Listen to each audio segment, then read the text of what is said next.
Lautan dalam adalah sebuah dunia yang sangat ekstrim.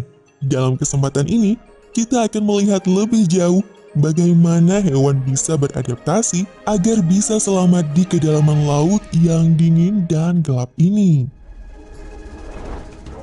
Kita akan menjelajahi ekosistem dari alam yang tidak kenal ampun dan melihat bagaimana para makhluk hidup bergantung pada apapun sumber energi yang mereka temukan. Dari lubang air yang sangat panas sampai bangkai paus yang tenggelam. Sekarang saatnya kita menyelam lebih jauh lagi ke dalam Palung Mariana, mencari dan menemukan tempat di mana makhluk hidup didorong sampai batasannya. Di bawah lautan Pasifik, dasar laut menjadi lebar dengan jurang-jurang gelap yang menganga. Ikan yang tampak tidak memiliki wajah, lahan luas yang dipenuhi bakteri, dan raksasa yang menggambarkan kehidupan di planet lain. Mari kita lihat lebih dekat dunia yang tersembunyi di Palung Mariana.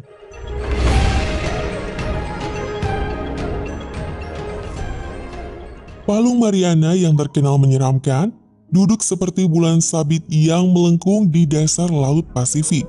Palung ini membentang sepanjang 2.550 km dan 69 kilometernya terdiri dari patahan lebar yang jatuh ke bawah menuju kegelapan yang nyata. Dasarnya menjadi titik terdalam yang berada di bumi. Challenger Deep menjadi titik terdalam di palung ini dengan kedalaman 11.033 meter atau 36.200 kaki di bawah gelombang. Palung ini sendiri adalah salah satu bagian bumi yang terbentuk akibat patahan di sepanjang dasar lautan. Bagian yang membentuk palung terjadi akibat proses yang dinamakan subduksi. Pada titik terdalamnya, Palung Mariana memiliki zona yang hanya sedikit dijelajahi di dalam lautan, yaitu zona Hadal, yang namanya diambil dari nama alam Hades, sebuah dunia bawah dalam mitologi Yunani. Nama ini sangat cocok menggambarkan sebuah tempat dengan kondisi yang sangat gelap, air dingin yang asam, makanan yang langka, dan tekanan besar yang menjadi lingkungan yang sangat menantang bagi makhluk hidup untuk bertahan. Dalam banyak sejarah, tempat ini dipercaya sebagai zona mati yang tidak memiliki kehidupan sama sekali, sebuah perbatasan yang mustahil dan bebas dari bahaya yang tidak pernah terjamah oleh manusia. Tapi pada abad ke-19, semua ini berubah.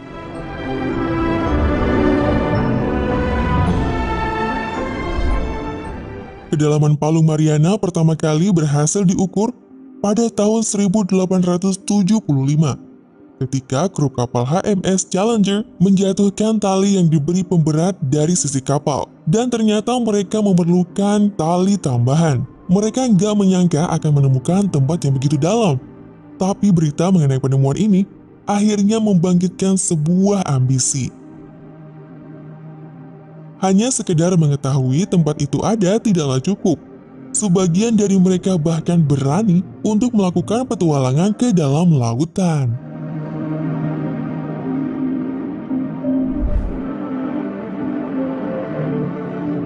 Di tahun 1960, 85 tahun setelah titik Challenger Deep ditemukan, dalam perjalanan perintis tersebut, 2 orang berusaha melakukan misi untuk menyentuh dasar palung. Mereka adalah Zach Pickard dan seorang angkatan laut bernama Letnan Don Walls yang melakukan penyelaman hanya dengan kapal selam Bathyscaphe yang sempit bernama Trias.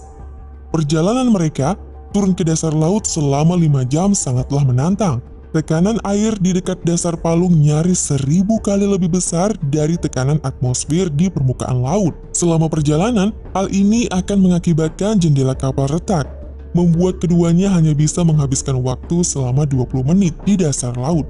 Meskipun hanya dalam waktu singkat, apa yang mereka lihat akan mengejutkan para ilmuwan. Sebuah kehidupan.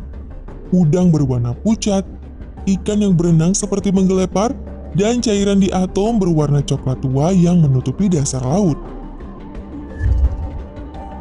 Picard menggambarkan peristiwa itu dengan kegembiraan dalam sebuah buku yang menceritakan perjalanan tersebut. Di sini, dalam waktu singkat, adalah jawaban dari pertanyaan para ahli biologi selama ratusan tahun.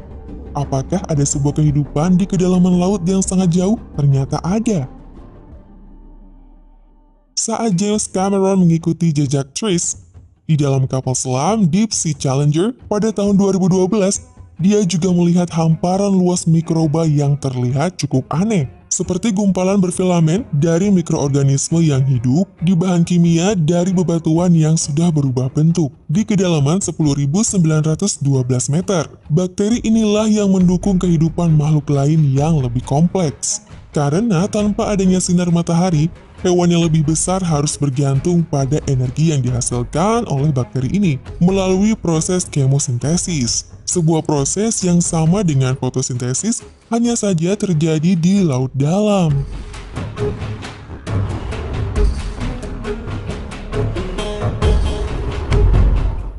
Rekaman yang kalian lihat ini diambil dari kapal selam tanpa awak Jepang bernama Kaiko pada tahun 1996. Kapal selam ini menyentuh kedalaman 10.897 meter, mencatatkan sebagai jarak terdalam yang bisa dicapai oleh kapal selam tanpa awak ketika itu. Tujuan penyelaman ini adalah mengambil sampel bakteri yang diamati oleh Picard dan Walsh 40 tahun sebelumnya. Mereka menemukan bahwa spesies bakteri ini merupakan bakteri barofilik, yang berarti bahwa mereka bisa berkembang di lingkungan dengan tekanan yang tinggi. Ini membuktikan jika persepsi kita terhadap kehidupan yang hanya bisa terjadi pada kondisi yang aman menjadi terbantahkan.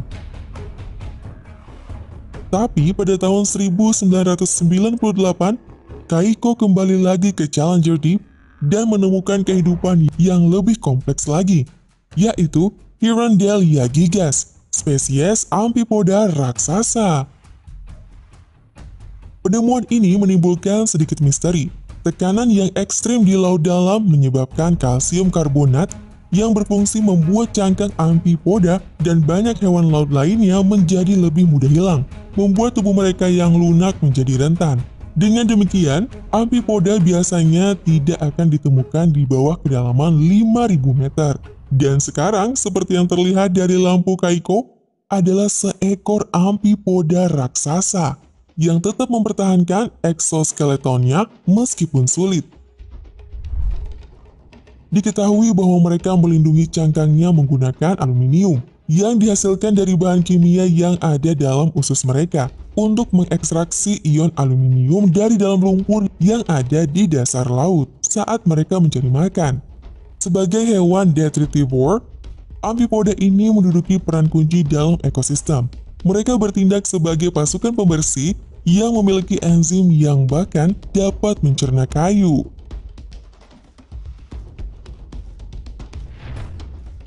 Di masa sekarang, kapal selam dengan remote telah banyak menangkap keanehan yang ada di Palu Mariana. Salah satu makhluk hidup yang banyak ditemukan di sana adalah timun laut atau teripang. Timun laut, seperti halnya babi laut, memiliki cincin tentakel yang berguna untuk menyaring lumpur untuk mendapatkan makanan. Beberapa ilmuwan, yakni jenis ikan yang ditemukan oleh Picard, sebenarnya adalah timun laut. Karena ikan tidak mungkin bisa bertahan hidup dengan tekanan yang sangat tinggi, karena bisa meremukkan tulangnya. Ikan yang diketahui bisa hidup di tempat paling dalam berada di kedalaman 8.000 meter, dan itu masih sekitar 2 km di atas titik Challenger Deep. Ikan itu adalah Mariana Snailfish yang ditemukan pada tahun 2014 dan memiliki nama ilmiah Pseudoliparis swayri untuk mengenang nama Letnan Herbert Swayer yang merupakan salah satu awak kapal HMS Challenger. Tapi snailfish dan amfipoda bukanlah satu-satunya makhluk eksentrik yang ada di Palung Mariana. Xenopiosaurus raksasa adalah makhluk hidup lain yang ada di sini, yang tubuhnya bisa berukuran sampai 20 cm pada diameternya dan memiliki sel tunggal. Ada juga tunicata predator yang disebut sebagai penyemprot laut. yang hidup dengan cara menempelkan tubuhnya di antara karang untuk menunggu mangsanya lewat. Selain itu, ada juga deep sea hatchetfish yang menggunakan bioluminesensi untuk menyatu dengan lingkungannya.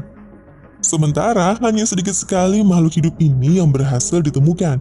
Penampakan mereka membuktikan bahwa kehidupan akan menemukan caranya sendiri untuk bertahan, meskipun harus selalu menghadapi berbagai tantangan yang ada di jantung dunia bawah laut. Meskipun berbagai bukti dari semua ekspedisi telah dikumpulkan, kita masih baru memulai untuk menyelami dunia tersembunyi yang ada di dalam Palung Mariana. Sepertinya masih banyak spesies lain yang menanti untuk ditemukan, dan akan membantu kita menyusun kepingan puzzle tentang bagaimana hewan bisa bertahan hidup di lingkungan yang sangat ekstrim.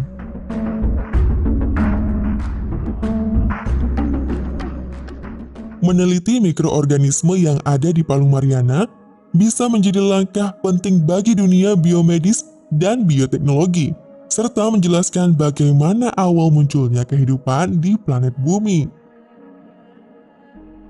Akan tetapi, kedalaman terjauh sekalipun ternyata berada dalam jangkauan kehancuran yang disebabkan oleh manusia. Semoga saja penemuan itu belum hilang sebelum kita mengerti bahwa keberadaannya ternyata sangat penting bagi ekosistem.